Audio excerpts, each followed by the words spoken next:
Muy bienvenidos a todos nuevamente. Estamos arrancando otro episodio más de Hablemos de Trabajo. En esta oportunidad queremos contextualizar un poco las normativas internacionales que rigen en materia laboral toda la regulación de nuestro país. Y en ese sentido, queremos hacer énfasis especial en la importancia de estas normativas internacionales, principalmente las que Paraguay hoy tiene ratificada con la OIT, cuáles son sus consecuencias, sus implicancias, el alcance y la utilización, no solamente desde el ámbito administrativo laboral, sino también desde lo jurisdiccional. Y por otra parte, también queremos destacar la utilidad que tienen y el conocimiento que debe tener todo empleador y todo trabajador sobre estas normativas internacionales de trabajo. Nosotros hoy en nuestro país estamos atravesando una etapa de transición hacia la apertura regional y hacia la apertura internacional. Eso es un aspecto muy importante porque cuando Paraguay se integra al mundo, cuando y que se destaca efectivamente por una economía bastante abierta, por una economía que está enfocada principalmente dentro del Mercosur, pero que hoy actualmente con todas las acciones de gobierno, nuevas puertas se están abriendo a esta integración. Y una de ellas es una que ya se ha mencionado bastante, que fue justamente un evento importantísimo que se llevó a cabo, que es el acuerdo de Mercosur con la Unión Europea. Sin embargo, estos acuerdos también tienen normas internacionales de trabajo que son importantes destacar y que hacen al efecto y a la calidad del trabajo decente por sobre todas las cosas. ¿Y cómo nos están viendo? ¿Cómo nos están observando? Y cómo esto también tiene implicancia para salir a otros mercados, la valoración que tiene justamente en temas de derechos fundamentales, de trabajo infantil, de trabajo decente, de inspección laboral y otras que hacen justamente a este entramado jurídico que es muy importante aprender, es muy importante conocer, si bien muchas han sido ratificadas ya desde hace 20, 30, 40 años, sin embargo muchas veces nos olvidamos de que son aplicables dentro de nuestro contexto jurídico nacional, pero que también somos evaluados internacionalmente por cumplir con estas directrices que son ley de la República. Y para eso, hoy le tenemos como invitada a la viceministra Verónica López. Ella es nuestra viceministra de Empleo y Seguridad Social, pero como muchos saben ya de su trayectoria, fue una destacada funcionaria del ministerio a cargo de las directrices y llevar adelante todo el proceso de normas internacionales, del control, del monitoreo, de la representación internacional y bueno, incluso podemos decir que es una experta en esta materia. Por eso hoy la tenemos aquí para que nos comente, nos eduque un poco, hable sobre los alcances, las implicancias, como había mencionado anteriormente, y también, ¿verdad? Para ver cómo estamos hoy, ¿verdad? ¿Cómo estamos en términos de cumplimiento? ¿Cómo estamos en términos de nuevas ratificaciones? De otros tipos de normativas que cada vez se innova más en materia internacional y que también nos compelen como Estado para poder modernizar nuestra normativa laboral. Muy bienvenida, Verónica. Muchas gracias, ministro. Un gusto compartir este espacio contigo y con toda la audiencia. Bueno, Verónica, comentanos un poco sobre normas internacionales. ¿Qué son las normas internacionales y cómo afectan a nuestro país? Y un poquito de historia también es importante, Verónica, que Sí. nos comentes cómo fue la evolución del derecho internacional laboral en nuestro país. Bueno, las normas internacionales del trabajo surgen en el año 1919, después de la Primera Guerra Mundial. Por supuesto, en ese momento los empleadores, los trabajadores y el gobierno se pusieron de acuerdo para abordar temas que puedan evitar los conflictos, evitar posibles contingencias, y es por eso que se crea lo que en su momento fue conocida como la Sociedad de las Naciones. A partir de ahí van evolucionando los textos normativos. El primer convenio que se promulga en la OIT fue el convenio sobre horas de trabajo. Que Tener fue en en cuenta 1919, ¿no? 1919, teniendo en cuenta que en esa época todavía no había un respeto absoluto sobre la duración de las jornadas y que se tenía que abordar una situación que era muy cara a los afectos del sector trabajador. Y a partir de ahí fueron surgiendo otras normas jurídicas. En Paraguay empieza a despertarse, por supuesto, esta necesidad, ya que Paraguay formó parte de la OIT desde el momento mismo de su creación en el año 1919, y por tanto a partir de ahí van surgiendo la necesidad de ratificar los convenios, de ponerlos en vigor y de implementar su aplicación efectiva en la República del Paraguay. Y a partir de ahí, por supuesto, fueron promoviéndose estos instrumentos internacionales. Se incorporaron algunos de ellos al que fuera nuestro antiguo Código del Trabajo, y por supuesto también a partir de ahí se abordaron nuevos decretos, nuevas reglamentaciones y por supuesto también jurisprudencia de los tribunales que aplicaba esta normativa internacional. ¿Cuántos convenios tiene Paraguay actualmente ratificados y cuáles son aquellos que abordan derechos fundamentales? Bueno, actualmente tenemos 41 convenios ratificados, de los cuales solo 39 están en vigor porque dos de los convenios que ratificamos en su momento han pasado al desuetudo, de manera que ya no están vigentes. Tal es el caso del convenio 60 que hablaba sobre edad mínima, que fue reemplazado por el convenio número 138 de edad mínima de admisión al empleo. Lo mismo pasó con el convenio 169 de la OIT, o sea, este convenio que habla sobre pueblos indígenas y tribales es un convenio que reemplazó al anterior convenio 107, que tenía otro abordaje de cómo era la relación de trabajo con los trabajadores indígenas. De estos convenios que tenemos ratificados, 10 son convenios fundamentales, de los cuales Paraguay ha ratificado 8 de ellos, los dos convenios sobre libertad sindical y negociación colectiva, los convenios sobre edad mínima y sobre todo sobre peores formas de trabajo infantil, los convenios sobre igualdad y no remuneración, y también los convenios relativos a lo que tiene que ver con la abolición del trabajo forzoso y la protección contra el trabajo forzoso. Cuando hablamos de convenios de la OIT, para que la gente entienda, son normas que son aceptadas y que se discuten entre muchos estados, ¿verdad? La OIT tiene sesiones extraordinarias, consejos de administración y después el consejo principal, ¿verdad? Donde se discuten, los técnicos abordan, los estados presentan sus opiniones y una vez que haya mayoría, se aprueba un convenio, ¿verdad? Que forma parte del derecho internacional del trabajo, ¿no es así?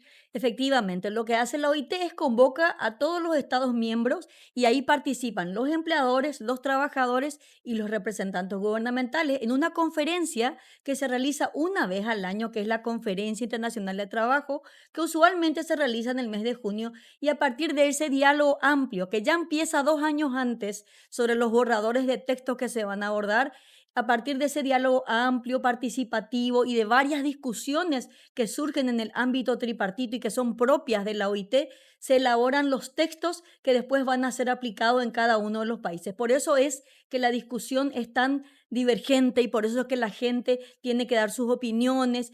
También tenemos que tener en cuenta que no todos los países tienen la misma realidad laboral, no todos los países tienen el mismo desarrollo y no todos tienen, por supuesto, los mismos derechos laborales aplicados a los trabajadores y a los empleadores. Y es por eso que hay tanta diversidad de opiniones en un ámbito tan grande como es la Conferencia Internacional del Trabajo.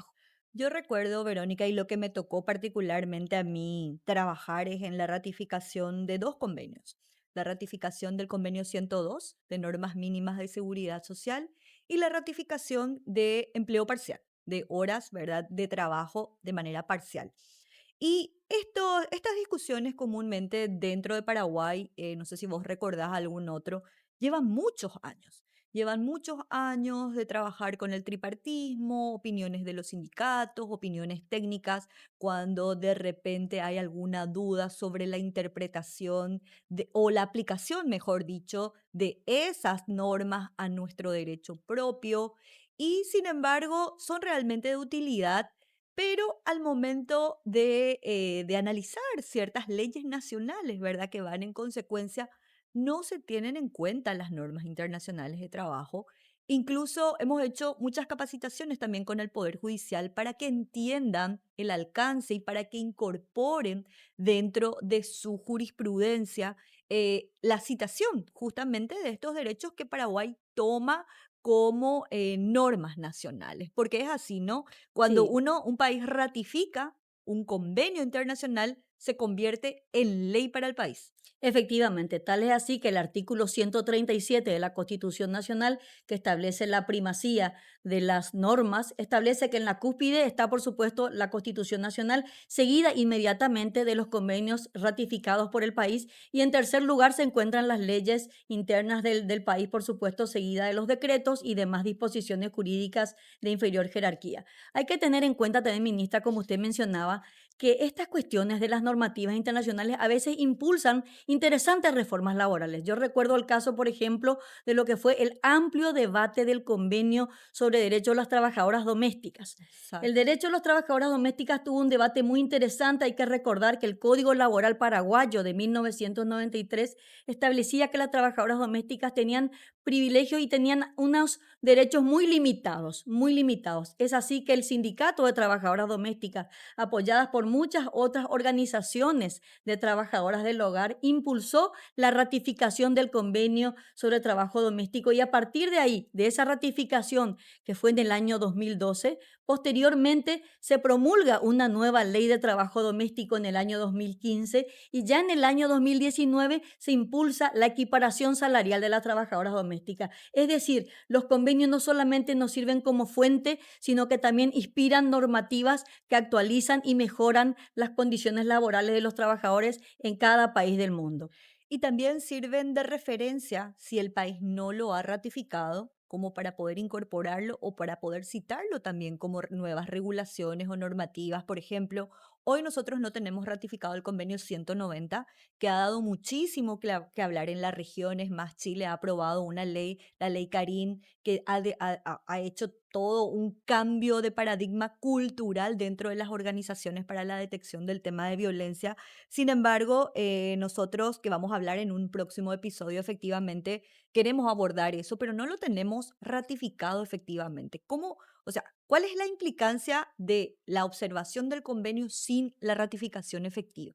Bueno, los países, por supuesto, tienen la libertad de ratificarlos, porque una vez que el convenio es adoptado a nivel de la Conferencia Internacional de Trabajo, lo que hace el país es que tiene que someter el texto de ese convenio a consideración del órgano competente, en este caso el Poder Legislativo. Y es el Poder Legislativo de cada uno de los países el que decide finalmente si ratifica o no este instrumento internacional. ¿Qué implica la ratificación? Implica poner en efectiva complicación esa se cumpla ese convenio, y por tanto que se dé respaldo a esa normativa que está plasmada dentro del texto del convenio. Por lo tanto, uno no puede desatender o uno no puede desoír lo que establece el convenio, sino que tiene que impulsar el cumplimiento de esa normativa. Por eso es tan importante que los otros poderes del Estado acompañen esto. Como usted mencionaba claramente, el Poder Judicial es un actor clave, porque ahí no solamente los magistrados, los abogados laboralistas, los representantes de empresa y, por supuesto, los sindicatos de trabajadores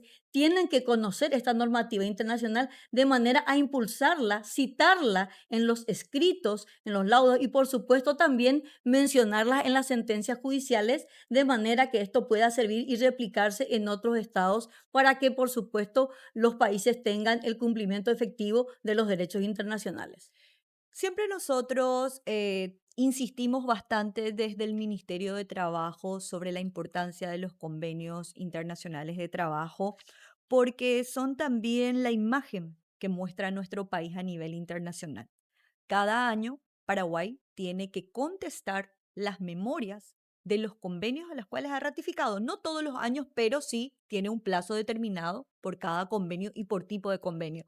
Hay convenios especiales como son los derechos fundamentales, después están los otros tipos de convenios que también me gustaría que expliques un poco, y que esto pone a Paraguay en la vidriera de cómo estamos cumpliendo con nuestra normativa general. ¿Qué tipo de implicancias tiene cuando un país no cumple lo que dice un convenio y ese convenio ha sido ratificado por el Parlamento? O sea, no es solamente en papel que se tiene que quedar, sino que uno tiene que mostrar efectivamente que está ajustando sus normas, que está teniendo resultados sobre ese compromiso, porque la firma y la ratificación de un convenio también es un compromiso de Estado. ¿Qué implicancias tiene para nuestro país o para cualquier país miembro de la OIT que firme un convenio y luego haga caso omiso a las directrices que tiene. No, o sea, los convenios tienen un cumplimiento obligatorio. Es decir, si un país eventualmente no está cumpliendo con una disposición de esta envergadura, por supuesto que eso puede acarrear consecuencias. ¿Consecuencias de qué estilo?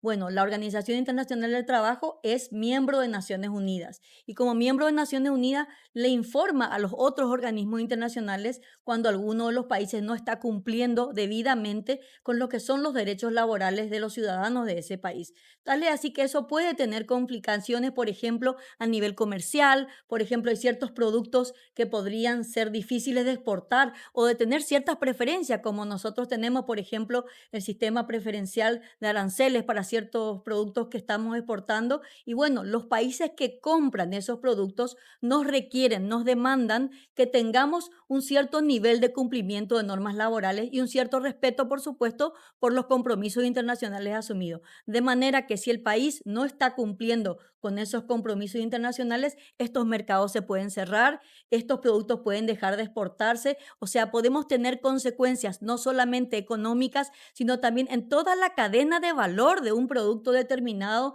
que está llevándose a mercados internacionales. Como nuestro mercado es relativamente pequeño, nosotros tenemos que cuidar nuestros mercados y el compromiso del cumplimiento no solamente es del Poder Ejecutivo, eso es muy importante recalcar. El cumplimiento es una responsabilidad compartida del sector empresarial, del sector de los trabajadores y por supuesto de los otros poderes del Estado, de manera que el cumplimiento efectivo para que se pueda implementar en cada país es una responsabilidad de todos. Hablaste del tema de cadena de valor y el cumplimiento de las normas internacionales de trabajo y de cómo Paraguay y todos los Estados miembros que forman parte de la OIT y Naciones Unidas son observados efectivamente. Y hay un aspecto que Paraguay ha recibido mucha cooperación, que ha sido un tema de muchas veces sentarnos en el banquillo de los acusados en la OIT, que no solamente a la ministra Mónica Recalde, sino a sucesivos ministros, incluso cuando todavía existía, que era Ministerio de Justicia y Trabajo, se le ha llamado por el tema de trabajo infantil. Y hoy todas las cadenas de valor y las cadenas de las exportaciones, específicamente acuerdos de comercio, piden que el país tenga libre de trabajo infantil toda esa cadena, ¿verdad? Vamos a decir, la cadena de suministro y que no esté contaminado. Y Paraguay ha recibido mucha cooperación también de los Estados Unidos, que también es un observador clave dentro de este proceso. ¿Cómo hemos mejorado en ese sentido en los últimos, creo que 15, 20 años que Paraguay ha sido muchas veces observado sobre, sobre esta situación? Sí, efectivamente, el convenio sobre peores formas de trabajo infantil es un convenio que data del año 2000. A partir de la ratificación de este convenio, por supuesto, Paraguay fue intimado para que se pueda poner en vigor diferentes normativas que puedan limitar el acceso de los niños al trabajo. Es decir, un niño no debe trabajar. Un adolescente sí puede trabajar, pero con ciertas condiciones. Y es por eso que a partir de la adopción de esta normativa internacional, todos los instrumentos legales posteriores, el Código de la Niñez y la Adolescencia, el decreto que establece el listado de peores formas de trabajo infantil y otras disposiciones jurídicas de inferior jerarquía, han adoptado este tipo de recomendaciones y han incorporado el tema de la edad mínima. Tal es así que Paraguay hoy en día tiene un sistema normativo en el cual se puede trabajar a partir de los 14 años, que es la edad mínima informada a la OIT, bajo ciertas condiciones, protegiendo, por supuesto, el trabajo seguro y sobre todo evitando que el niño desierte del sistema educativo. Lo que se protege es que el niño y el adolescente permanezcan en el sistema educativo, que el adolescente que está trabajado pueda continuar con sus estudios, pueda continuar con la escuela, porque se ha demostrado también en varios estudios que ha hecho no solamente la OIT, sino que también UNICEF y otros organismos de Naciones Unidas, que las personas que abandonan el sistema educativo son personas que en el futuro van a tener empleo de mala calidad o de baja cualificación. De manera que si uno protege a esa persona que está estudiando, a ese adolescente que todavía va al colegio, lo que está garantizando es que esa persona en el día de mañana, cuando sea padre o madre de familia, tenga mejores oportunidades laborales y pueda acceder a mejores trabajos que por supuesto le van a significar un trabajo decente que le permita llevar el pan de cada día a sus hijos y protegerlos también a todos los niños contra la explotación, contra el abuso o con cualquier situación que se pueda plantear en este caso. Y esto también, Verónica, es un cambio cultural que tenemos y que hemos visto que se ha ido mejorando, ¿verdad? Porque comúnmente, y especialmente en el sector del campo, es como si fuera que los niños tienen que ver cómo trabajan los padres, ¿verdad? Y eso se convierte en un problema de Estado, ¿verdad? Y con todos estos programas que el gobierno está impulsando, como el programa Hambre Cero, con la masiva incorporación de más chicos dentro de los colegios, yo creo que va a haber un resultado muy positivo en esta materia y nos destacaban eso la gente de la OIT, precisamente las de la gente de la oficina regional,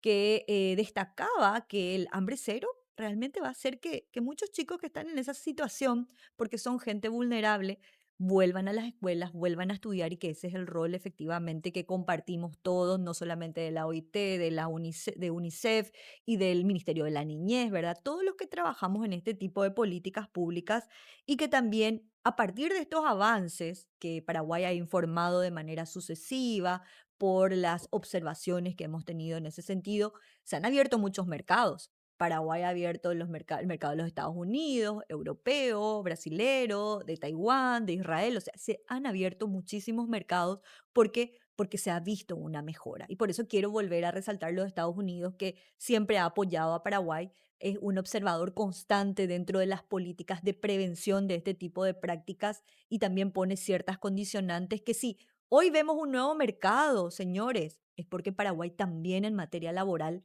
está haciendo bien las cosas, porque esto se cuida de una manera bastante incisiva dentro de todo lo que es la cadena de suministro y la cadena de valor. Y este tema de trabajo infantil, si bien tenemos todavía algunas cuestiones que mejorar, ha sido, si nos comparamos con el año 2000 y nos vemos hoy en el 2026, un avance muy, muy importante. Efectivamente, ministra, han habido avances muy significativos y sobre todo recalcar, porque mucha gente nos pregunta, pero no, si yo cuando era pequeño era trabajador infantil o vendía cosas casa por casa, bueno, eso era hace 20 o 30 años. La realidad ha cambiado. Por ejemplo, esos niños que hace 20 o 30 años jugaban carnaval en las calles con su globito de agua, hoy en día ya no vemos más, porque la calle cambió, el peligro ha surgido y por supuesto la realidad de los centros urbanos y también en el interior ha cambiado, de manera que no es tan seguro enviarle al niño solo a la calle,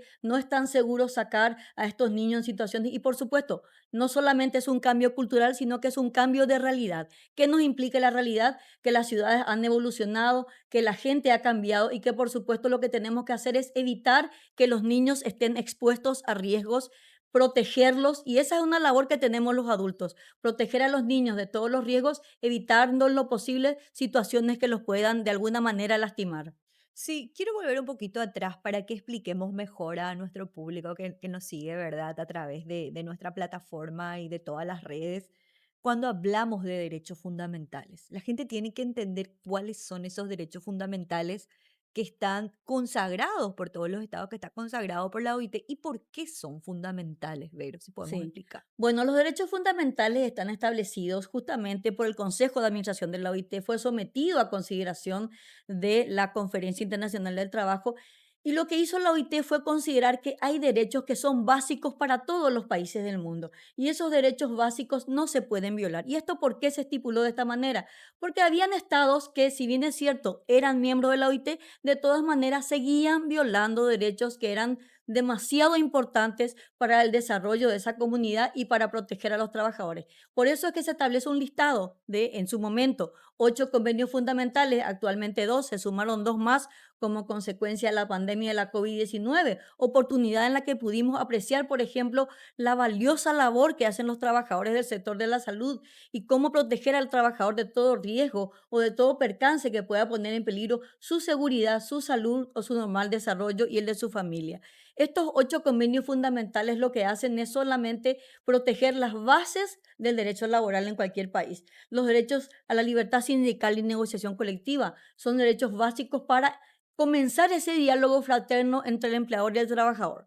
Los derechos vinculados a la protección de los niños, que son los convenios 138 y 182, hablan de protegerlos de las peores formas de trabajo infantil, que son incuestionablemente peores porque justamente lo que hacen los niños es protegerlos contra situaciones como la explotación sexual comercial, el tráfico de estupefacientes, utilización de niños para conflictos armados, utilización de niños para ciertos trabajos que son peligrosos para su normal desarrollo personal.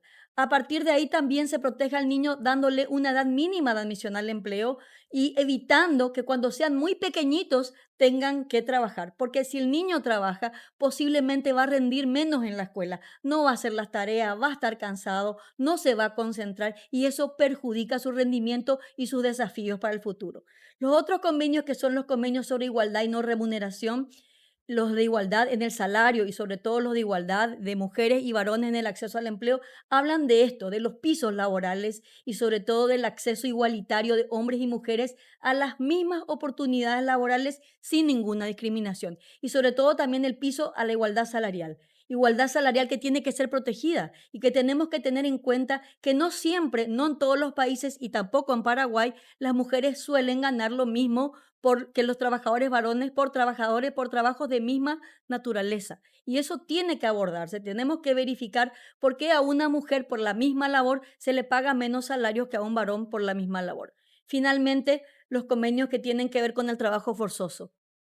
Los convenios de trabajo forzoso, que son el convenio 29 y el convenio 105, abordan no solamente la protección de las personas contra cualquier tipo de explotación, sino también hablan de la protección de las personas contra cualquier situación que pueda ser aquella que haya violado su libertad personal. Una situación en la cual la persona no se ha ofrecido voluntariamente o si se ofreció voluntariamente cuando firmó el contrato o en las condiciones que se había contratado, esa persona no tenía esas demandas en ese momento, no se le exigía eso en ese momento o las condiciones en que se estaba desarrollando el trabajo eran diferentes. Por lo tanto, en el momento del contrato puede ser que haya dado su consentimiento, pero en el desarrollo del día a día han cambiado la situación laboral y eso significa que esa persona puede estar vulnerable a situaciones de explotación, muchas veces por estado de necesidad, muchas veces porque se lo aísla reteniéndose los documentos o incomunicando a esa persona con los demás, se lo tiene encerrado en situaciones de clandestinidad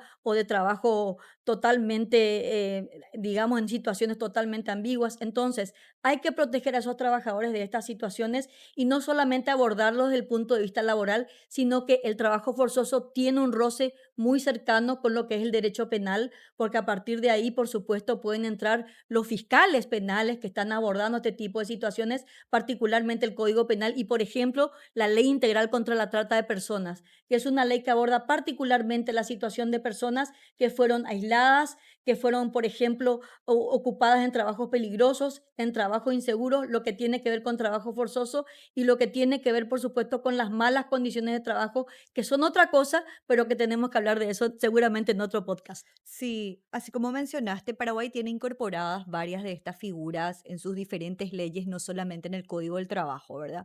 Las leyes laborales, a partir del Código de la Reforma del 96 y sucesivas leyes, han venido modernizándose a partir de todas estas directrices. Por lo tanto, no es solo el código la columna vertebral de toda nuestra legislación laboral, sino que tenemos, por ejemplo, lo que habías mencionado, la no discriminación en el empleo, la igualdad salarial, también figuran otras leyes que son anexas a lo que es el derecho laboral, el Código de la Niñez y Adolescencia, que también dedica un capítulo especial a la protección del adolescente trabajador y la prohibición de todo lo que es los niños, ¿verdad? Que no pueden trabajar efectivamente, ¿verdad? Y cuando hablamos de trabajo forzoso, Vero, la gente piensa y se imagina la época de la esclavitud, me parece, ¿verdad? Sin embargo, es importante educar a la gente y dar estos ejemplos para que pueda ubicarse también en su propia situación. No digo todas, pero hay situaciones, ¿verdad? Donde roza el trabajo forzoso. Y decía Verónica, esas condiciones incluso de trata, incluso de gente que no puede renunciar a su trabajo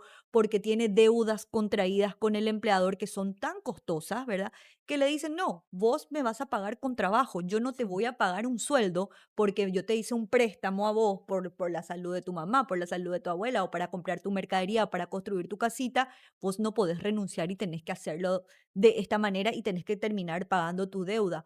Eso comúnmente en las zonas urbanas no ocurre mucho, ¿verdad? Pero tenemos que reconocer también una realidad también de los pueblos indígenas, ¿verdad? Que de Ujú. repente están muy ajenos a conocer sus derechos y que estos espacios efectivamente les sirva a la gente para poder identificar, yo estoy hoy, un ejemplo, en condición de trata, Ujú. ¿verdad? Yo estoy trabajando en una fábrica, me retuvieron mis documentos, no puedo salir, no puedo usar mi salario porque mi salario me retuvieron y me están dando de a poquito. O sea, hay muchas situaciones en donde, como decís, roza lo penal, roza lo laboral, pero ahí también el trabajo en conjunto es muy importante.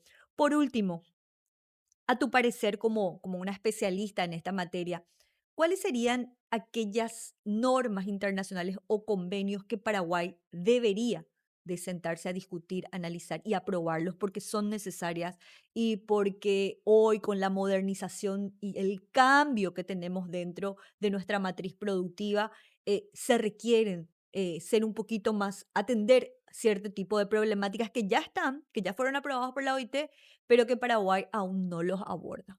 Bueno, en mi opinión, hay ciertos convenios que son muy prácticos, como el convenio sobre consulta tripartita, el 144. Este convenio, por supuesto, aborda la necesidad de que todo se discuta de manera tripartita, sobre todo en el tema laboral, que son temas que abordan no solamente al sector Estado, sino también a los empleadores y los trabajadores. Es importante recalcar esta discusión y que los actores no solamente participen de las mesas de diálogo, sino que realicen sugerencias, aportes, recomendaciones sobre qué debería contener la normativa. Y si eventualmente no se puede ratificar el convenio, se podrían proponer, por ejemplo, proyectos de leyes que aborden esa temática de manera que las discusiones sean más enriquecedoras. Lo que nosotros siempre propugnamos es que la gente no se vaya solamente para decir que sí o que no a las mesas. La gente tiene que enriquecer su participación en las mesas, realizar sugerencias, plantear algún tipo de acción o sugerir algún tipo de diagnóstico o realizar el diagnóstico antes de participar de la mesa. Porque es muy fácil sentarse y decir no me gusta, no quiero, pero hay que un poco mirar las dos caras de la moneda, tener en cuenta también la necesidad que a veces tiene el sector trabajador de que se le escuche. Hoy en día, por ejemplo, la OIT está abordando lo que va a ser el futuro convenio sobre trabajo en plataformas, que es un convenio que por supuesto va a abordar una realidad cotidiana que tenemos hoy en día, una realidad que se desbordó cuando comenzó la pandemia, porque a partir de la pandemia todo el mundo empezó a utilizar servicios de delivery, empezó a pedir servicios de autovolt o de algún otro tipo de transporte. Entonces, de ese momento en que la gente empezó a utilizar estos servicios, empezaron a haber personas que trabajaban en esos servicios. ¿Y cómo se le protege a estas personas? ¿Qué tipo de cobertura tienen? ¿Tienen seguridad social? ¿Tienen salario mínimo? ¿Cómo llevan el ingreso a sus familias? De manera que a lo mejor no hay necesidad de ratificar el convenio, sino de abrir estos espacios tripartitos que le permitan a todos los integrantes de las mesas de diálogo social que realicen sus propuestas, que hagan sus propios diagnósticos y que vengan sobre todo a las mesas de diálogo con propuestas concretas que sean para enriquecer el debate. Sí, es por eso que la OIT siempre insiste en el tripartismo, gobierno, empleadores y trabajadores. Todo está consensuado porque también es importante destacar que esto no solamente lo lleva adelante los estados miembros, sino que todo estado tiene que ir acompañado de su sector trabajador y de su sector empleador. Ahí uno ve la diversidad general cuando asiste a este tipo de reuniones de la conferencia de la OIT y realmente diferentes realidades y hacer una norma para diferentes realidades es realmente complejo y lleva muchos, muchos años, como esta discusión también de empleos de plataforma. Yo creo que el tema de normas internacionales del trabajo hoy con la apertura, vuelvo a repetir, de nuestro país a diversos mercados, del cumplimiento del acuerdo con la Unión Europea, incluso con las normas del Mercosur, también con todo lo que tenemos de exportación a los Estados Unidos a Israel, va a dar mucho que discutir, va a dar mucho que resolver y también mucho que regular, ¿verdad? Mucho que regular. Así mismo. Cada vez van a ser más exigentes en materia laboral. El trabajo decente es la columna vertebral de cualquier tipo de comercio que se quiera llevar adelante hacia afuera. Hacia adentro debe ser una norma para nuestro país tener y mantener estas normas de trabajo decente, porque realmente sobre eso se asienta el bienestar de nuestro Estado, de nuestra gente y el crecimiento de un país. El trabajo decente, como lo dice la OIT, y cambió muchas veces de Sí. nombre, ¿verdad? Hasta que Ujú. terminamos hablando de trabajo decente, trabajo formal, trabajo digno. Tuvo muchas aseveraciones durante todo este tiempo, pero todos tienen un mismo fin. Sí. todos tienen un mismo fin, todos los países tienen un mismo fin con el tema de la dignificación del ser humano a través del trabajo Ujú. y que no sea una medida de un interés lucrativo excesivo y que se pueda respetar por sobre todo a la persona como el centro. Y es por eso que tanto ha dado que hablar internacionalmente hablando, históricamente hablando, tantas reivindicaciones que forman parte de nuestra historia, no solamente de Paraguay, sino del mundo de los derechos de los trabajadores, que hoy tenemos la libertad de poder discutirlo y de poder plasmar en nuestras leyes, pero que no se quede solo en papel. Es lo que yo Así le digo es. a todo el mundo. Si yo tengo una ley fantástica, hermosa, que traje de Finlandia y que después no puedo aplicarlo, no le sirve de nada a mi sociedad. Ujú. Entonces, todas estas normas también tenemos que ajustarlos, también tenemos que discutirlo a través del tripartismo y bueno, y siempre buscando el bien común por sobre todas las cosas. Así que, Verónica, muchísimas gracias por acompañarnos hoy. Creo que ha sido bastante educativo todo lo que has señalado y creo que nuestros trabajadores y nuestros empleadores y también el Poder Judicial y también el Poder Legislativo necesitan de un training mucho más profundo sobre estas normas y que no quede solamente en Cancillería, en el Ministerio de Trabajo. Y por otro lado, tenemos la presidencia del GRULAC que tenemos que presentar Sí. nuestro informe, ¿no es así? Sí, efectivamente. Bueno, el año pasado ya comenzamos este proceso, ministra. Hicimos unas capacitaciones con magistrados judiciales, con el acompañamiento del Poder Judicial y propugnamos que esto se sigan capacitando los señores jueces, los magistrados y también los funcionarios judiciales. El secretario del juzgado, el dactilógrafo, la gente que redacta las sentencias, tiene que conocer las normas internacionales, tiene que incorporarlas, tiene que ver esos textos para poder enriquecer ese, por supuesto, esa resolución judicial que por supuesto le va a dar salida y le va a dar terminación a una relación laboral en la que está involucrada un trabajador y su empresa. Bueno, muchísimas gracias, Verónica. Bueno, y con esto vamos a dar fin a este capítulo que fue realmente bastante interesante. No se olviden de seguirnos en nuestra plataforma. Cada día ve más gente nuestros podcasts, nuestros videos, porque realmente vamos discutiendo el tema día a día que le interesa a la gente, como es la finalidad de este programa. Así que les esperamos en un próximo capítulo con temas muy interesantes que vamos a estar abordando también desde este espacio educativo. Muchísimas gracias.